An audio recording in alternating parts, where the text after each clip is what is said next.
tomorrow, March 9th, marks the one-year anniversary of the stock market crash caused by mounting worries about the coronavirus outbreak. Ernie Burns with Burns Estate Planning and Wealth Advisors joins us this morning to explain what happened, how the economy has recovered, and what we can do in the future to protect our money. Good morning, Ernie. How you doing?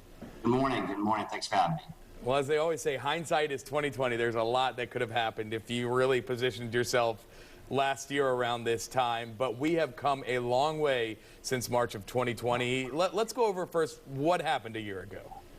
Well, basically what happened a year ago, for the first time in history, we turned off the key. You know, there was no financial crisis, mortgage crisis, or dot-com crisis or issues. We turned off a very well-run engine. We had the lowest unemployment, and the engine was running really well as another 150 countries just turned off their economy. And that was another reason why we had the bounce that we've had, because the economy wasn't broken. So in the meantime, over all of last year, I mean, after March, after April, we begin to see just tremendous growth, especially in those growth stocks. How has the economy recovered since then? It's recovered quite well, despite elections and coronaviruses and expectations. The economy's come back pretty strong. Now, the cyclicals has kind of been iffy in the future, and technology has led through the year. But the question is, you know, how fast does everybody get back to work? And that's actually starting to occur a little bit more often than the past. People get back to work faster. Well, we have seen a lot of those tech companies that people really just enjoyed seeing those green lines go up in their portfolios over the last year, kind of take a beating over the last couple of weeks for sure. How do you move forward and protect your money from some of that volatility that we've seen of recent? Well, control what you can control. And you can't control the stock market. You can control the risk.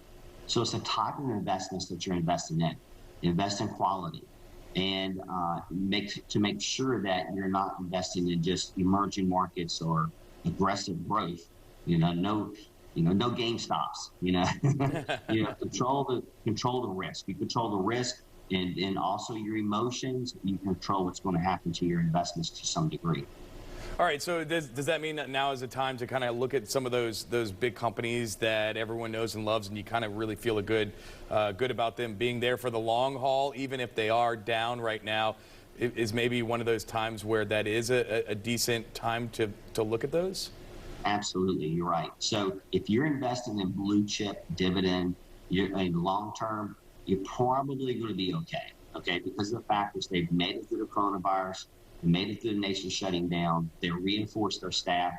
They're still hiring. These companies are doing well. But just look at the companies, look at the fundamentals, and decide for yourself if that's right for you.